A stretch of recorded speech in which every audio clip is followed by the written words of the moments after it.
Isang mapagpalang araw po sa ating lahat. Ngayon ay saksiyan natin ang mga nagpenitensya dito sa Salsaran, Santa Ana, na kahit umuulan, tuloy pa rin ang panalatan nila na nagpenitensya at nagpasang cross. Andyan sila nandito tayo sa second floor. Tingnan natin, dadapa muna siya sa bisita may tuloy na siya dito, lakad.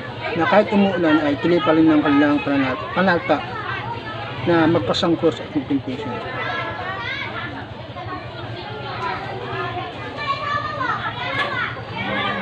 Ngayon po ay nagaganap ang Holy Wednesday na maulan. Sa pagkakataon ito, ngayon lang nangyari na umuulan ng Holy Week.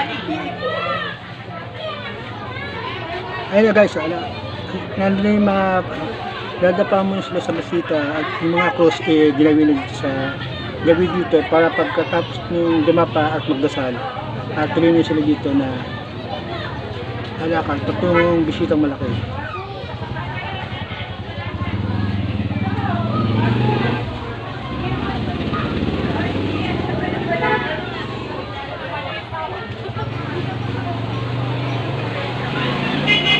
Guys, nandito tayo sa second floor ng aking bahay. Hindi natin siya makikita rin sa umuulan. Kaya dito natin masasaksiyan yung pagdaan ng nagpenitensya dito sa Santa Ana, Bulacan. Ganun katindi yung paniniwala nila na kahit na umulan, umaraw, tuloy pa rin kayong pananalta. Dahil sa paniniwala na kahilingan nila na yung gumaling o kaya yung mga kasalanan nagawa ay hindi na ipapakita yung sa pamamagitan ng pagpipinitensya o pagpapasangkos.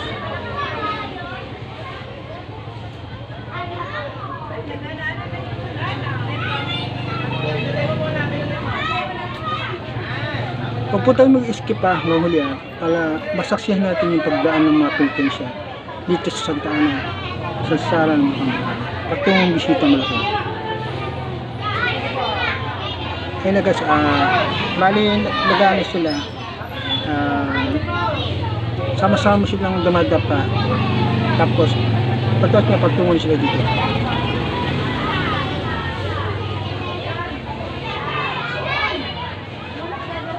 Kaya na nga guys, tapos na sila magdasal, patungong na sila dito.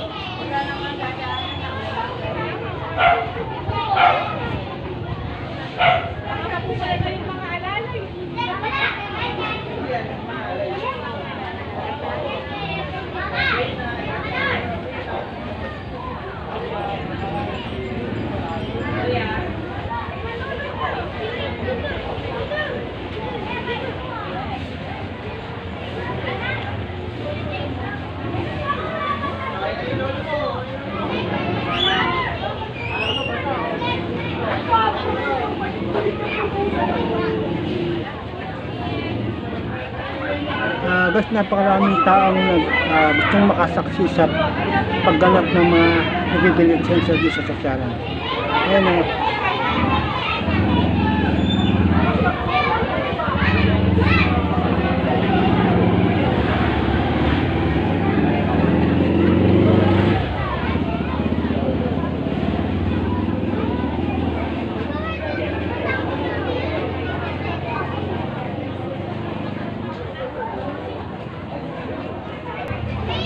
So ayun nga, katapos sila magdasal, ay patungo dito yung mga nagsiganap ng penitensya.